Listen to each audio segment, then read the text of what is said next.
The rage quit, a common term in the gaming community that many of us are not only familiar with, but also quite guilty of doing. When you swear to whatever god you believe in that you press the fucking dodge button, but the fucking character didn't fucking dodge, and now you have to start the same fucking boss over again for the 14th fucking time, and if you have to sit through one more goddamn hell on earth, bitch-ass, dick-headed, fucking unskippable cutscene, you're gonna throw your controller so hard, it buries itself in the eye of a pedestrian walking on a sidewalk outside your house, so you angrily get up and put your fucking foot through the fucking TV. Yeah, suck on that one, YouTube monetization. I mark these videos as not for kids from the get-go. Least you could do is monetize me with a damn condom commercial or something.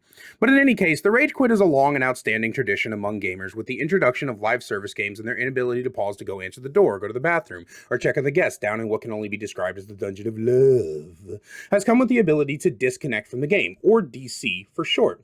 And for the most part, DCing from games is handled quite well. You can DC as much as you want in casual matches and in ranked matches, which we're not adding to Dead by Daylight if we all watch Monday's video, makes a matchmaking penalty, which is normally in the form of you can't queue up and a loss of rank points, SR, or in the case of Dead by Daylight, blood points. Like I mentioned in Monday's video, DBD has no ranking system, it's all one game mode, and as such you are always punished for DCing, and many people have stated that the DC penalty needs to be removed, as the game is supposed to be casual and you should be able to leave when you're stuck in a scenario you find unfun and don't enjoy. And for the most part, I agree. However, there's a large issue that comes with DCing, and it's something I aim to fix today. Bear with me because this might be a bit confusing, as I'm about to hella info dump on you. Alright, everyone have their helmets on? Okay, tell your mother to quit talking to you braless while wearing that oddly revealing moo-moo that makes you want to drench your eyes in high-grade acid, and let's go. When DCing from a lobby, you are not the only one who receives punishment. Everyone in the lobby does. As the killer, if you DC, you punish the survivors in several ways. First of all, despite it saying escape on the end screen, it doesn't actually count as an escape for the purposes of tome quests and achievements. You can't get adepts, and those achievements where you have to repair a gen in the main area and then escape, and tome quests say that escape as X or do that task and escape are not completed, and therefore you have to fully start over. And if you have something that's like unhook X amount of people in one match, that goes out the window no matter how far you were. The second way survivors are punished is emblem points. If you as the killer DC, all emblem points freeze for the survivors. So if you are only 1 or 2 gens into the match, the survivors can actually de-pip because of the loss of emblem points. And trust me, nothing feels worse than trying for 3 days to get out of a grade and you keep falling back down because Hex Gunslinger's toes over here couldn't handle being hit by one knife from a random ass trickster. And I'm not bashing you for DCing. I think we all DC for petty reasons from time to time. I DC'd the other day because I was against a Legion, and I'll be damned if I want to play Mending Mania on the NES for a full 35 fucking minutes. When survivors DC, they punish the entire lobby. The most obvious comes from the disadvantage to their team. The reason killers tunneling is such a viable strategy at higher levels, games, and tourneys is because of the insane advantage you have as a killer when it's a 1v3 is astronomical. Also, all the problems I spoke about with killers DCing apply. Lack of blood points from not being able to get to the game as well. Lack of emblem points because it's so easy for the rest of you to get stomped.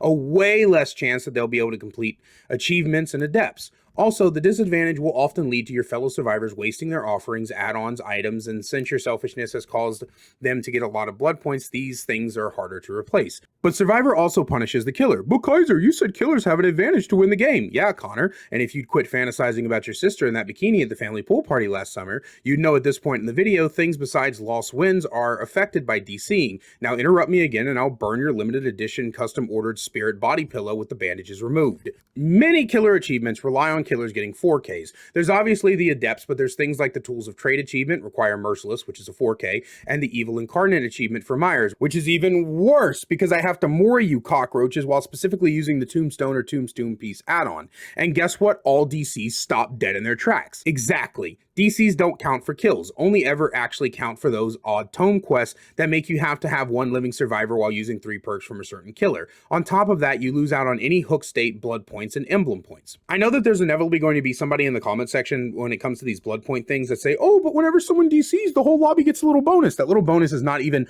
remotely worth the time that you have to invest in order to get these things up. So in conclusion, when you DC in Dead by Daylight, that timer and you losing all your offerings and add-ons and blood points is not only affecting you, but everyone else in the lobby. And if you are a regular connoisseur of my videos, and you should be because my voice makes pious men of God horny, you know where I'm going with this. The obvious first step to fixing this problem is to make survivor DCs count as kills. That way, at the very least, a killer can get Merciless for whatever achievement they're going for. Secondly, for killer DCs, the escape should count towards survivor adepts and tome quests. It sucks when the night player throws a tantrum after you stun him 4 times in one game, and now you have to do it again because a DC doesn't count as the match completed.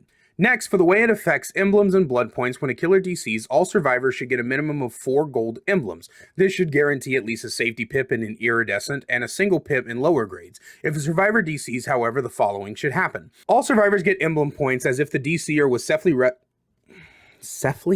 safely rescued from all hooks and healed a full health state. Maximum blood points for doing this to one survivor should also be rewarded, and the killer should receive full emblem points and blood points for hooking that survivor 3 times. That way, a DC doesn't rob the rest of the lobby of emblems, blood points, and achievements. With these changes, the only person truly being punished for the DC is the DCer themselves. It's hard to fully implement safety features like survivors can still lose out on an adept from a survivor DCing, but this is the best that I can come up with at the moment without just handing out free wins anytime a DC happens in the lobby.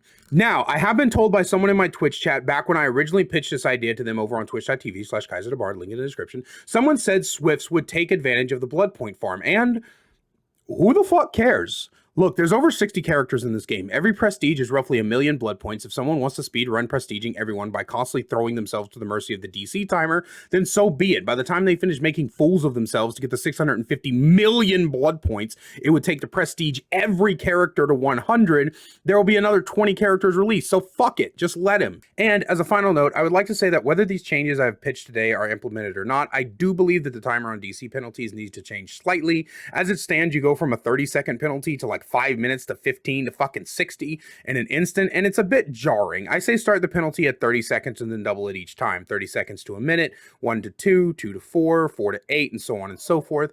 I don't know how they judge the reset timer, so I can't speak on that, but yeah, that's my breakdown on the DC problem, how I would fix it. Let me know in the comments what you think, how you would solve the DC problem, or if you think there's even a problem of DCing. And no, make the game better doesn't count unless you're prepared to submit a 28-page essay on how to actually make the game better that doesn't involve delete nurse and add sex to DBD, you degenerate. And if you are into short horror stories, I have a main channel on screen now where I write and narrate short horror stories released each week. And I think that's all for today, and I will see you guys on Friday. And remember, keep the love going.